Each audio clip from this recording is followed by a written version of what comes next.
सुमेरपुर गांव की सुबह सुनहरी थी। खेतों पर धुंध की पतली रेत बिछी थी। उसी गांव के एक कोने में राखी नाम की एक दयालु और मेहनती महिला रहती थी। उसके चूल्हे चौके की छोटी सी झोपड़ी थी और उसके पास एक पुराना बकरा ही था। घर की रोजी रोटी एकमात्र सहारा वो बकरा ही था। राखी हर सुबह सूर्योदय से पहले उठकर जंगल से घास लाने जाती, बकरी को चारा देती और सुख दुख में भी वही उसी से नाता जोड़ी रहती।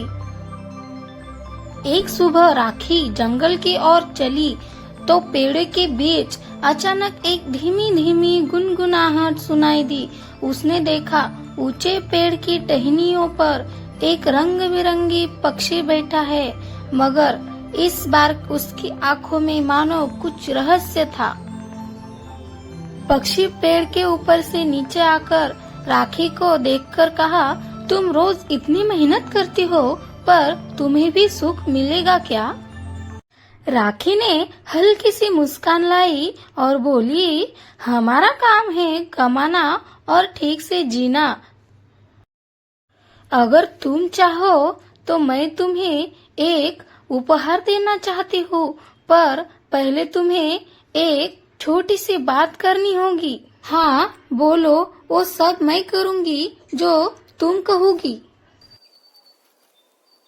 मैं सिर्फ उसी की ही मदद करती हूँ जो नेक दिल हो, दयालु हो और कभी भी मन में लालच ना करे। अगर ऐसा हुआ तो तुम्हें बहुत ही बड़ा पछतावा होगा। पक्षी ने अपनी चोंच से एक सुनहरी किरण को इटलाते हुए कहा कि मैं सच्चाई में कोई पक्षी नहीं, मैं एक जादुई गाय हूँ। फिर से पक्षी अपने रूप में आकर बोला, पर आज मैं तुम्हारी मदद करना चाहती हूँ। मैं तुम्हें एक पशु दे रही हूँ जो तुम्हारी तकदीर बदल दे, पर याद रखना यह पशु केवल नेक दिल और सच्चे लोगों के साथ ही रहेगा। राखी ने शंका के साथ पूछा, क्यों तुम मुझे चुन रहे हो? पक्षी ने कहा, क्योंकि तुम्हारा दिल बहुत साफ है, इसलिए मैं तुम्हें ही चुन रही हूँ, लेकिन याद रखना कभी भी लालच मत करना। इतना कहकर राखी घर की ओर निकल जाती है। राखी वह बात घर पर बताती है। उसका पति भोला पहले तो हंसता है, फिर बोलता है, क्या बोल रही हूँ, मजाक भी करने की कोई चीज होती है। ये बातें सिर्फ कहानियों में अच्छी लगती है, ऐसी बातें जंगल में नहीं होती। पर राखी की आंखों में विश्वास देखकर वो दोनों जंगल के पास जाते हैं। वहाँ पक्षी अब एक छोटे से बछड़े गाय के आकार में बदलकर खड़ा है, लेकिन उसके पास एक चमकदार पाला सा झील जैसा कुंड भी था। पशु बोलकर कहता है, मुझे सिर्फ प्यार और चारा चाहिए, बदले में मैं तुम्हें ढेर सारा दूध दूंगी, रोज रोज वो अलग अलग चीजें दूंगी, तुम्हें चाहिए? भोला हैरान रह जाता है पर खुश भी। वो उस गाय को लेकर निकल पड़ते हैं अपने घर की ओर। घर आकर उस गाय की दोनों भी बहुत अच्छे से सेवा करते, उसको चारा दे, खाने को देते, पानी पिलाते। और राखी मन में सोचती कि मैं उसको क्या नाम दूंगी। फिर सोचती है कि मैं इसका नाम नीलू रख दूंगी। घर आकर सबका दोस्त बन जाता है। रोज वह इतना दूध देती है कि राखी और भोला परेशान नहीं रहते। राखी दूध बेचकर गांव में दयालु दिखाती, बुजुर्गों को खाना देती और मदद करती। गांव वाले यह देखकर कहने लगे, आश्चर्यचकित हो जाते, ये कैसे हुआ? उनके पास तो बस एक बकरी थी। किससे गपशप फैलने लगती है। कुछ लोग सहायता की सराहना करते, पर कुछ के मन में लालच भी बार बार उभरने लगता है। गांव के कुछ स्वार्थी लोग, बीरनाथ नाम का जमींदार और ठाकुर रामदास का प्रभावशाली व्यक्ति सोचते हैं कि अगर वह पशु उनके पास आ जाए तो वो और अमीर हो जाएंगे। बीरनाथ कहता है, मैं तो इस जान को अपने महल में रख दूं, फिर मुझे अमीर बनने से कोई नहीं रोक सकता। ठाकुरदास भी षड्यंत्र रचता है। दोनों मिलकर रात को पशु छीनने की बाजीगरी की सोचना शुरू कर देते हैं। एक रात जब राखी अकेली रहती है, बीरनाथ का नौकर चुपके से आकर पशु को पकड़ने की पशु अचानक बोल उठता है और हल्की सी रोशनी से अपने आप को बचा लेता है। बाहर का शोर देखकर राखी की अचानक नींद खुल जाती है। राखी उठकर बोलती है, ये बाहर इतना शोर क्यों चल रहा है? मेरी गाय को कुछ हो तो नहीं गया?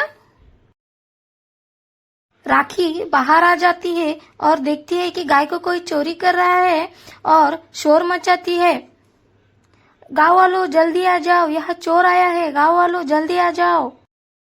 फिर गाँव वाले आकर नौकर को पकड़ लेते हैं। नौकर डर के मारे भाग निकलता है। यह घटना बीरनाथ की और भी जिद्द बढ़ा देती है। नीलू राखी और भोला से कहती है, मैं अपनी माया तुम्हारे लिए देती हूँ, पर एक शर्त है, इसका प्रयोग कभी भी लालच या क्रूरता में मत करो। यदि तुम दीन दुखियों की मदद करोगे तो मैं हमेशा साथ दूंगी।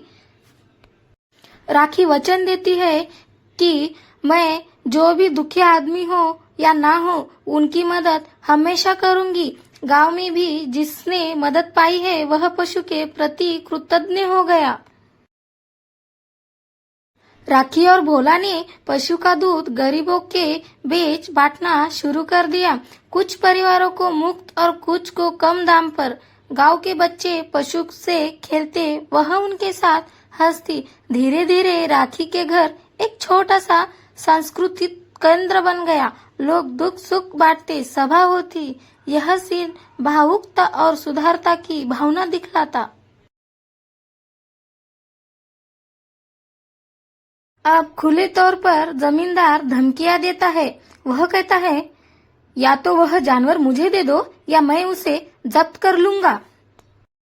राखी डरी नहीं, वह सबको बताती है कि वह दोषी नहीं होगी। जमींदार लोगों को डराकर अपने साथ करना चाहता है। अगर कोई उसका साथ देना चाहता है तो दो, मुझे कोई फर्क नहीं पड़ता, लेकिन मैं अपनी नीलू को उसके हवाले बिल्कुल भी नहीं करूंगी। चाहे आप मेरा साथ दो या ना दो, मैं अपने नीलू के लिए खुद ही लड़ूंगी। जमींदार एक दिन धोखे से राखी के घर आता है, बड़े लालच के साथ। तब वह देखता है कि नीलू सच में बोलती है और उसकी शक्ति अजीब है। जमींदार उसे पकड़कर ले जाना चाहता है, पर पशु की एक चेतावनी से जमींदार अपने हाथ झुलसने जैसा अनुभव करता है। यह दर्शाता है कि यह शक्ति दुरुपयोग से रोकती है। जमींदार आहत होकर भाग जाता है, लेकिन गांव में बुरा प्रभाव पड़ता है। लोगों में डर फैलने लगता है। अरे बहन, सुना है कल रात को जमींदार राखी के घर चोरी करने के लिए गया था, लेकिन नीलू ने उसे एक सजा दी। वो लंगड़ाते हुए अपने घर पर भाग गया था। एक दिन राखी और भोला रास्ते में एक बूढ़ी औरत रामदाई से मिलते हैं, जो भूखी और बेसहारा है। राखी उसे खाना खिलाती है, उसके जख्मों का इलाज करती है और बोलती है, अरे अम्मा, आप यहाँ पर क्या कर रही हो? ये गांव के किनारे क्यों बैठी हो ऐसे? घर में कोई नहीं है क्या आपका ख्याल रखने के लिए?